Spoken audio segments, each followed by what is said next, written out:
Sorry, is there somebody out there? Hello, good morning. Good morning. My name is Gail Springer. Hi, Gail. I use she, her pronouns, and I serve this congregation as one of your Board of Trustees members, the leader of the Earth-Based Traditions team. I'm an RE teacher downstairs, and I'm an RST. I do a few things. Anyway, I am co-leading this service this morning as worship associate. Our reflection speaker is Michele Townsend Grove, who serves as pastor of this congregation. Welcome to our special place. At the Unitarian Universalist Congregation of the Quad Cities, we welcome all people into our beloved community of whatever age, race, class, ethnicity, physical ability, sexual orientation, gender identity, or religious background. We welcome especially those of us joining for the first time today. We do live stream our services, and those recordings are then saved in our UCQC YouTube channel. If you do not wish to appear in these recordings, you can sit under, we call that the owl's nest, the little corner there, that's by the bookshelves. We invite everyone to please join us downstairs after service for coffee, snacks, and conversation. Thank you for joining us this morning.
Thank you. Good morning. Oh, that sounded so good. Thank you. My name is Michele Townsend Grove, and I serve as the pastor of this congregation, and I use she, her pronouns. Before I engage with the call to worship, I would like to, first of all, celebrate birthdays, because that is something we haven't done in a while. If you had a birthday in September, would you raise your hand?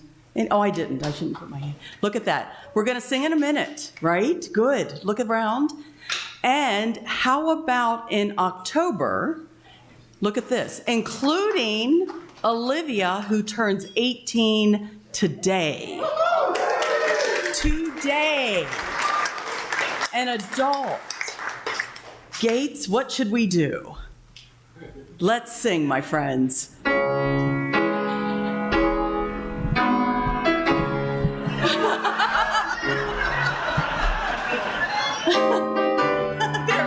we go.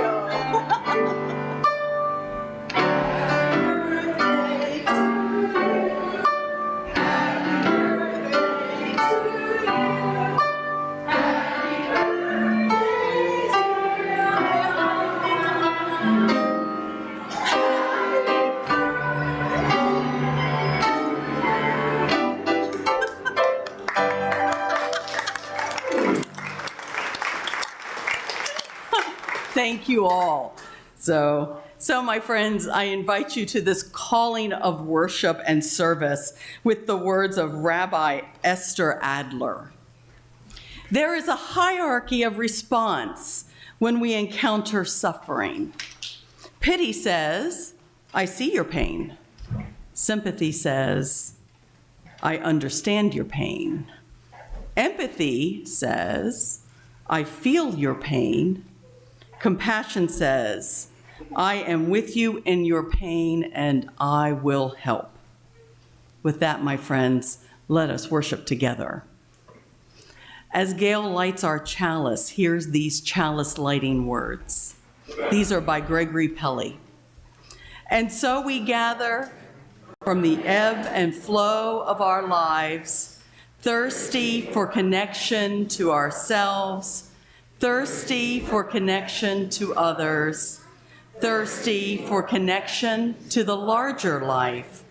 As we light this chalice, may all who gather here be filled with joy and hope, filled with compassion and love. Here may we be filled so that we may pour ourselves out into the world. So please now, if you wish, rise in body or spirit. We will sing. It's actually the words will be on the screen. Is there an insert as well? There's also an insert if you prefer to use that in Sweet Fields of Autumn. Let us raise our voices together.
remain lifted up, and in the spirit of love and fellowship, let us now acknowledge the holy in our midst by briefly greeting those around us, especially those we don't know.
That's how it works. Thank you, Miriam.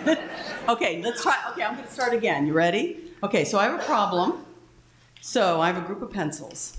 Okay, you see that, right? And it's got a rubber band. But if I dropped it, they'd all fall all over the floor. What am I doing wrong? If I want to hold them together, what should I do to help it? Go for it. What do you think?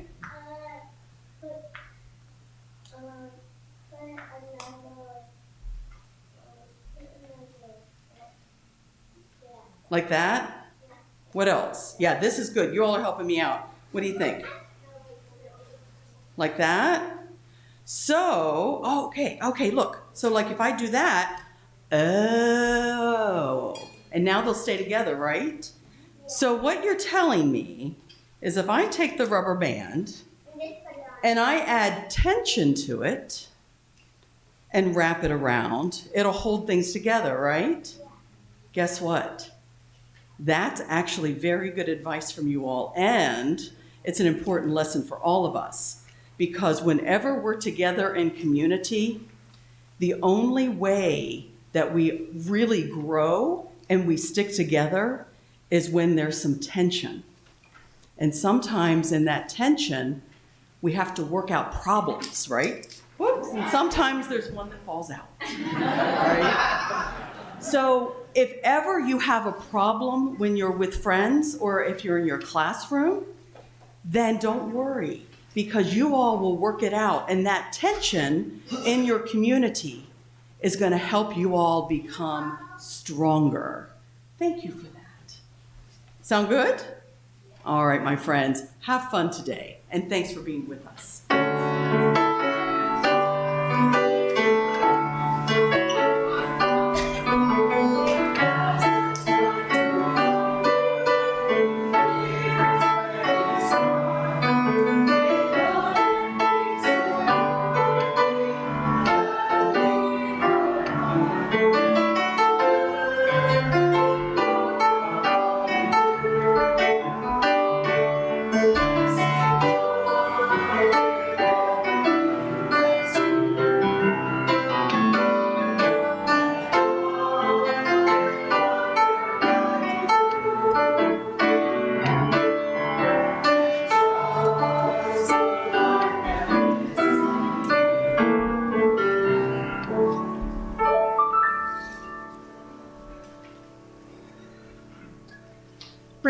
remembering and honoring of our ancestors.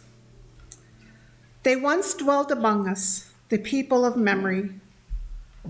They who knew us, who taught us, they who hurt us, they who loved us. They touch our lives time and time again through their presence and their absence, through familiar scents and favorite songs, through old stories and renewed sorrow. As the earth turns and leaves fall, we reach back to renew the bonds between us. With hearts and hands open, we hold onto love ever stronger than death. We reach back in gratitude and understanding. Without our time together, the pain and the joy, we would never be who we are today. We would have little to pass on to ourselves. We remember those who have gone before. We honor the circle of life and death, and we place within this our place within this sacred thread. These words by Esther Jules remind us that we are deeply connected to those who have gone before us. As the season of the harvest ends, we prepare for the onset of winter and darkness. By reconnecting with our ancestors and sending them our gratitude, as well as remembering our time with them here in this world. In many, many traditions, it is believed that the veil between this world and the next is at its thinnest at this time of the year. So this is a good time to send our gratitude and love to those who have gone before us, to let them know that we have not forgotten them. So that brings me to the table. During this time, we light our candles for our joys and our sorrows. You are also invited to put the written names of your ancestors and loved ones, including any fur babies that you have lost, because they are our family too. Once that is done, I invite you then to drop the name into the cauldron and whisper the name of the person. For we die 2 times. We die when our body can no longer sustain our mortal life here on earth. And we die the second time when our name is no longer spoken. On November 1st of this year, the Earth-Based Traditions team, we will then take all those names to our ceremony, which is going to be held at Black Hawk Park at Singing Bird Lodge at the big fireplace. Everybody you're welcome to join us. And we will be placing those names in a bonfire in order to take their names back into the universe where they belong.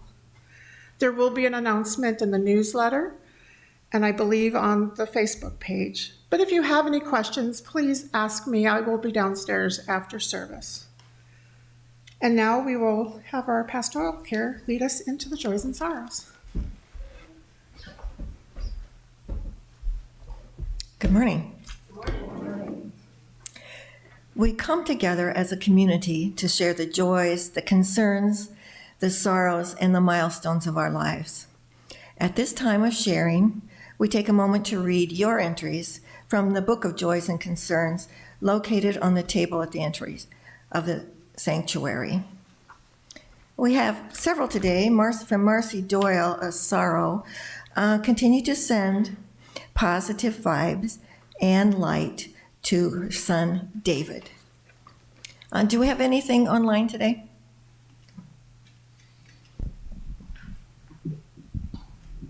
Let me check.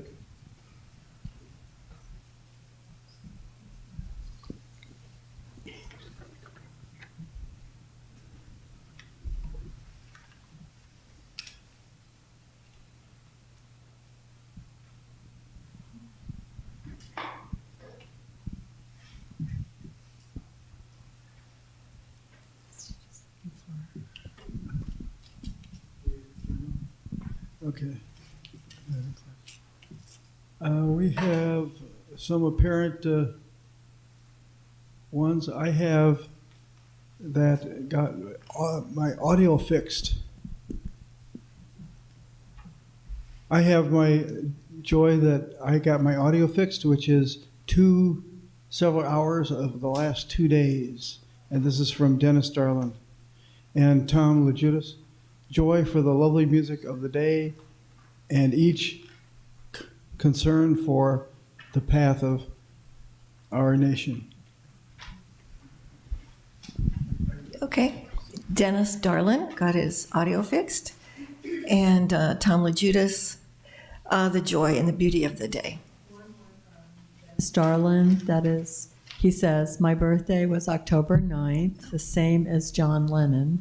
Yesterday was my mom's, and today was my brother's. Okay. Did you hear that from Dennis Darland again? Yesterday was his birthday. No, or the 9th was his birthday. Same as John Lennon. And then he mentioned his mother and...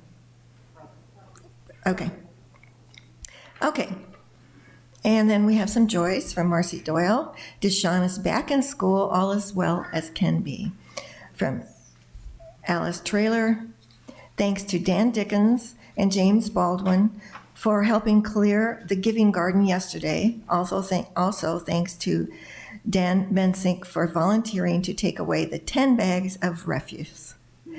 From Lori McCullum, thanks to all the roofers who worked this weekend on the covered walkway. And from Marilee Schaefer Wilcox, I'm so overjoyed to have had the opportunity to spend the last 5 days with my mother and best friend on a trip to the Smoky Mountains. We enjoyed the beautiful fall colors. For what has been shared and for what remains in the quiet sanctuary of our hearts, we are grateful. And now let us become aware of the energy that brings us together here in beloved community as we share a time of silent meditation. When the musical meditation begins, you are invited to come forward in silence and light a candle. During this moment of silence, may we open our hearts and minds to a place of quiet and engage in a silent prayer or reflection for the healing of pain and the balm of love. And today, as we remember our ancestors, you are also invited to add their names to the cauldron of loved ones who have died.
Before I do the reading that I have, I forgot to mention if there is anybody online who would like to have their names put in the cauldron, if you would like to put them into the chat, I will go through later this week and I will make sure that their names get put down.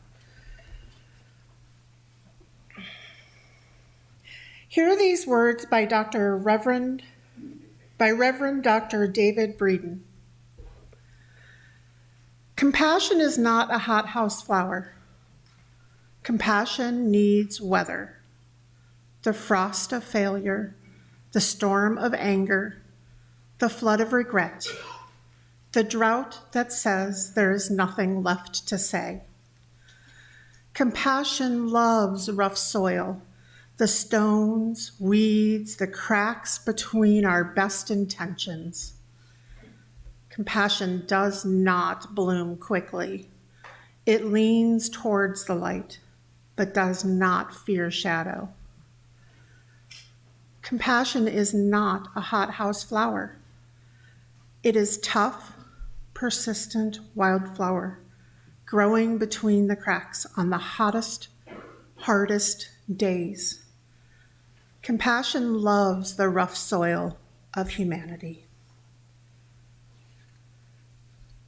This congregation is a theologically diverse religious community with membership open to all who are in accord with our values, mission, and vision. Our congregation is entirely self-governed through the democratic process. One of the privileges of our free church tradition is to provide all of the financial support for our many ministries from among ourselves. Generosity, therefore, is one of the spiritual values we recognize as central to our personal and institutional well-being. This month's undesignated plate offering will go to NAMI, N-A-M-I. We invite you now to participate in the blessing of giving as ushers come among you to accept these gifts of the congregation. Please be as generous as you are able.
for all of the gifts of time and treasure that you give to this congregation.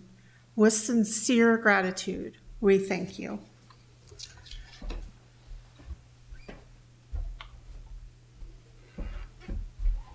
The gifts of this congregation are many, both of financial and material resources, those of labor, those of time, and those of presence. For all of those, we are grateful. So, my friends, a long time ago, there was a woman. Her name was Kisa Gautami, and she lived in a small village. She had a baby boy who she loved more than anything in the world, and she held him close every day, sang him songs, and dreamed of watching him grow up. But one day, her baby got very sick, and even though she did everything she could, he didn't get better, and eventually, her baby died. Kisa Gautami was heartbroken. She couldn't believe it was true. She held the baby and she cried and she cried and she cried. And she went from house to house asking people, please, can somebody help me? Is there a medicine or a spell that could bring my child back? But people looked at her with love and sadness and they said, we are so sorry. We know how much this hurts, but we cannot bring him back. Go see the Buddha. Maybe he'll know what to do. And so she did. She went to see the Buddha. She knelt at his feet and said, please, please help me. I can't lose my child. I will do anything. The Buddha looked at her with kindness and said, I can help you. But first, you must bring me a small mustard seed. You can find them in most homes. But here's the important part. The seed must come from a house where no one has ever lost someone they love. So Kisa Gautami felt hopeful. That didn't sound too hard. So she ran to the first house and knocked on the door. Do you have a mustard seed? Why, yes, of course I have a mustard seed. But has anyone you loved ever died? Why, yes, said the family. Our grandmother died last year. Kisa Gautami said she was very sorry for the loss, and she moved to other houses. In every case, they had mustard seeds, but they also had lost someone, a brother, a parent, a friend. Over and over, it was the same. As the sun began to set, Kisa Gautami sat down and took a deep breath. She looked up at the sky and she realized something very powerful. She wasn't alone. Every single person she had met had known sadness. Every family had known love and loss. And as she listened to their stories, something surprising happened. Her heart began to soften. She began to feel connected to others. So, my friends, that is a small portion of a larger story that sets the stage for today's message. For I, as the role of your pastor, have been here for almost 2 months. I know, right? It's been a lot of really good work. So during these 2 months, I have had the opportunity to sit in relation with many of your leaders, many of your members and friends.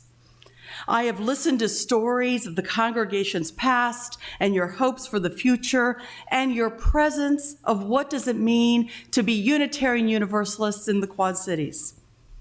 I have witnessed passion and commitment many of you have for this community. I have witnessed leaders, staff, and volunteers who work very hard, and you all should be commended on a daily basis. For there's a lot of hard work going on both in front and behind the scenes of this congregation. I have witnessed a commitment to the larger Unitarian Universalist message.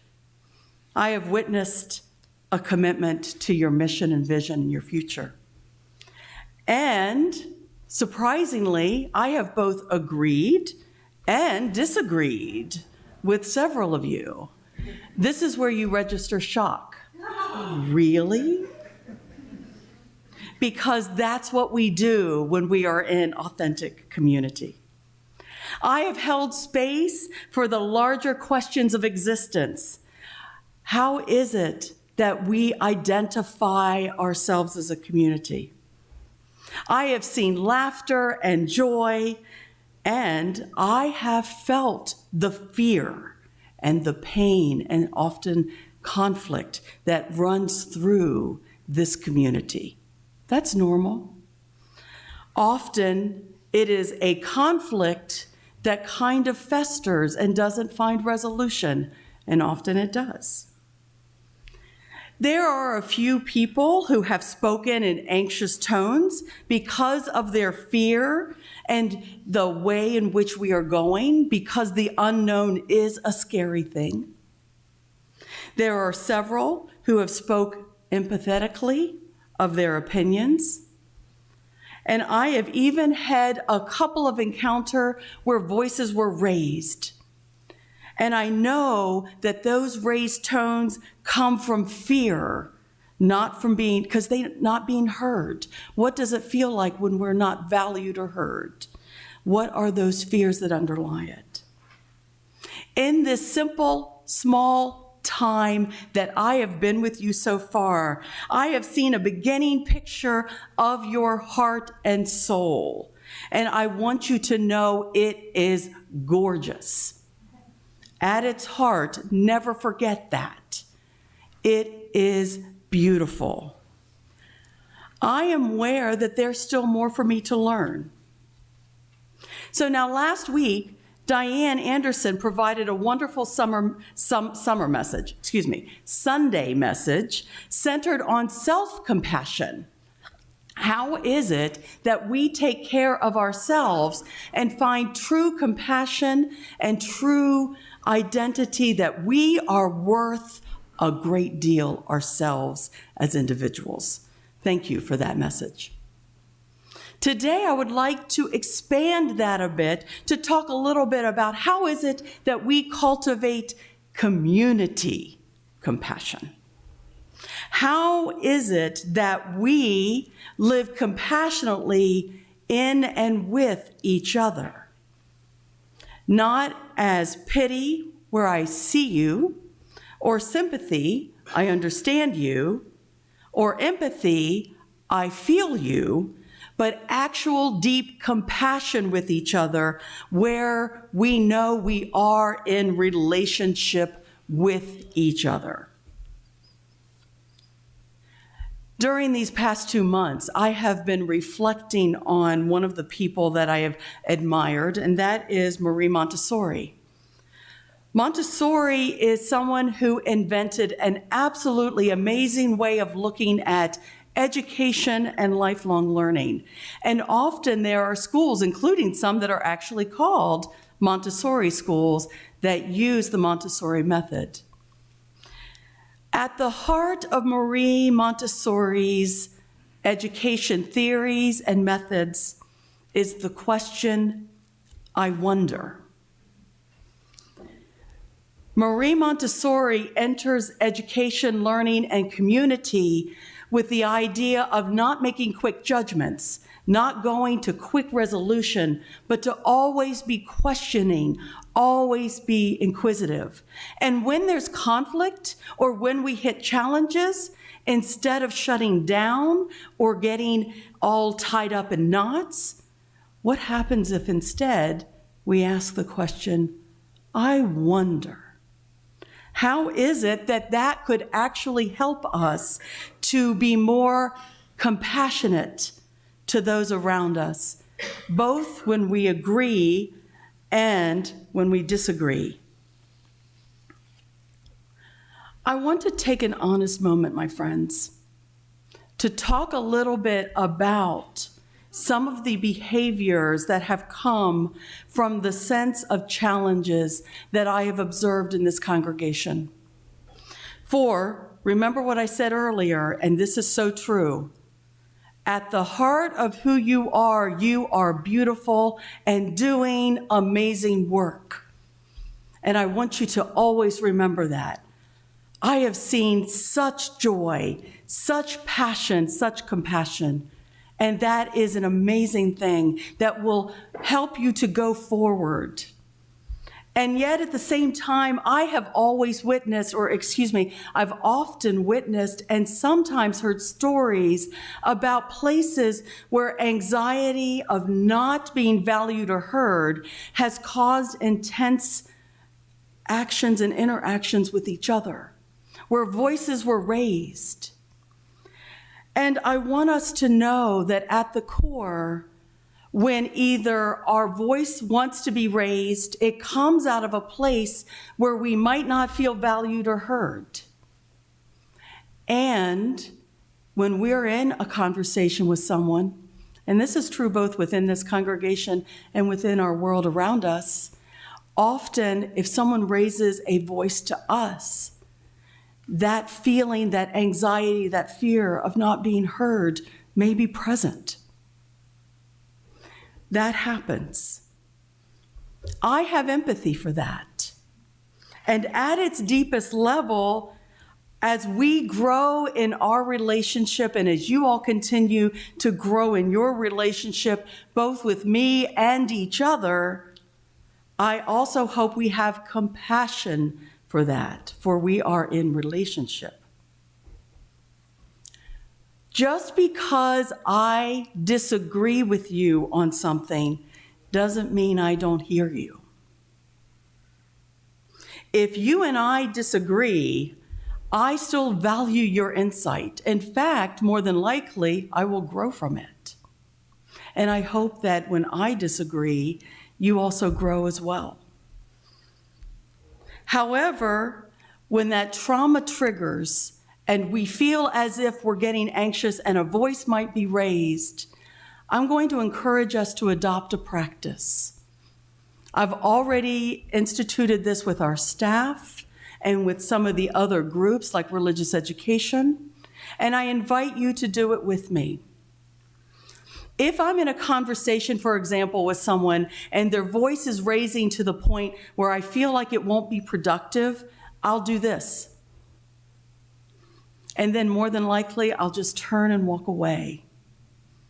I'm not walking away from the conversation completely. I'm walking away for that moment so that both of us can recenter. I encourage you to do the same. If you're in a conversation with somebody, do this and walk away knowing that you can connect later when you're centered and you can actually hear each other and value each other's opinion. The same is also true if I feel as if my emotions are becoming anxious. I'll do the same so that I can stop from my tones getting out of control. It's a way to de-escalate. It's a way for us to say, it doesn't have to be solved now. We don't want tones to keep going bigger and bigger and then explosions to happen. So, my friends, I bring that to you, and I encourage you to do it. If someone does that to you, please remember it's out of respect for the relationship. It might be that they need to walk away because they need to recenter. And trust that in that, you will come back together again to have the conversation. Now, please know this. That is not the norm here. That is the exception. And yet, just once or twice can be just enough to throw the community off kilter. And so I'm asking our congregation to be much more aware of that and to honor and respect who we are and where we come from. So with that, I would like to tell you another Buddhist story. One day, the Buddha and a large following of monks, they were passing through a village, and the Buddha chose to stop under a shade tree beneath a place where a lot of people could gather to enjoy the shade. And soon villagers came and they sat at the feet of the visiting teacher, and many gathered around to hear him. One surly young man stood at the side watching, and as the crowd grew larger and larger, to him it seemed as if the many people in the city were coming, and the Buddha was trying to do something that was irritating to this young man. And so the young man said, "Go away. You just want to take advantage of us. You're teachers, you come here with all your pretty words, and then you ask for food and money." But the Buddha was unruffled by all these insults. He remained calm, and he exuded a feeling of loving kindness. He politely requested that the man come forward and join him. And then he said, "Young sir, if you purchase a lovely gift for someone, but that person did not accept the gift, to whom does the gift belong?" The odd question took the young man by surprise. "I guess the gift would still be mine because I was the one who bought it." "Exactly," said the Buddha. "Now you have just cursed me and you have been angry with me, but I do not accept your curses. And if I do not get insulted and angry in return, these curses now fall back on you. The same as the gift returning to its owner." The young man clasped his hands together and slowly bowed to the Buddha.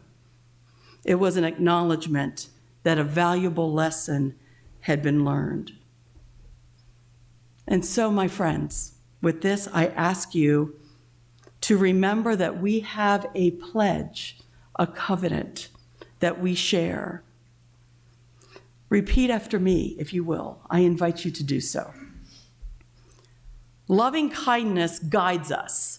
Loving kindness guides us. As we come together, in a spirit of respect, and empathy, mindfully aware of each other's inherent dignity and worth. Blessed be.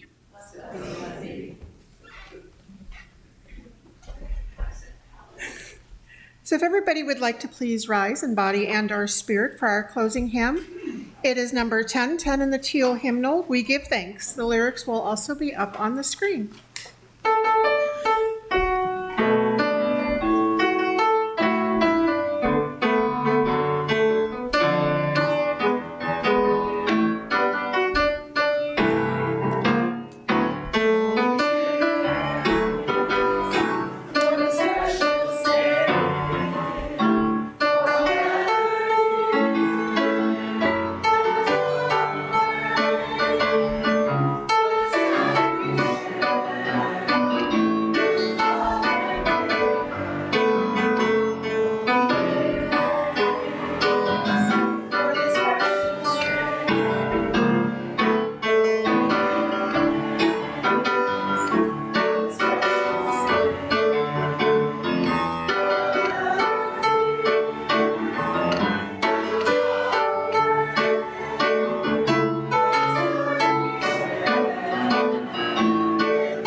Nice. You may be seated. I do have 2 announcements today. The first announcement is thank you to our property team. This is them pushing the dumpster back up the hill. Thank you, thank you, thank you, thank you, thank you for all of your hard work. You guys worked very hard on that roof, and we greatly, greatly appreciate you. Our second announcement is from our UUCQC fundraising team. They are sponsoring a new fundraiser through Texas Roadhouse. Yum. Buy a dozen rolls with the cinnamon butter, $8 each to enjoy for your holidays. You sign up with a team member, pay ahead, receive a voucher, pick up your rolls during business hours. So you can see a fundraising team member for more information. Dee Lazio and Ann Harrington have all that information. You want to raise your hand? Ann, Dee, there you guys are. Please see them after service for more information. And then just on a personal note, as your safety officer, I still need to get my vest. I will be putting a little blurb in the newsletter just about things that I've been investigating and looking out for us to help. I'm not trying to be an alarmist, but just to help keep us safe. So please keep an eye out for that coming up this week. And finally, let me draw your attention to the additional announcements printed on the back of your order of service. If you do have an announcement for a Sunday service, please make sure you get it into office@uucqc.org before 12 noon on Thursday before the service. And hope it makes it. There is another announcement that was in on time, and that is that we're going to have a film here this coming Saturday about voter suppression. It will be at 1:30 right here in this room. Okay, for those online, if you didn't hear it, this Saturday at 1 p.m. there will be a film about voter suppression. It'll be here in the sanctuary. 1:30. Linda Pratt is your contact for that, or you can also email the office and she should forward it to Linda. So, okay. As Michele extinguishes our chalice, please join in the unison in the closing words. My words have left me, so thank you for helping me with that. It's in your order of service and up on the display. We extinguish this flame, but not the light of truth, the warmth of community, or the fire of commitment. These we carry in our hearts until we are together again. And now hear these closing words from Philip Randall Giles. Now may our wisdom show itself in compassion and understanding, and may the fruits of the Spirit be apparent in our lives. Go in peace, and please remain seated for the postlude. Thank you.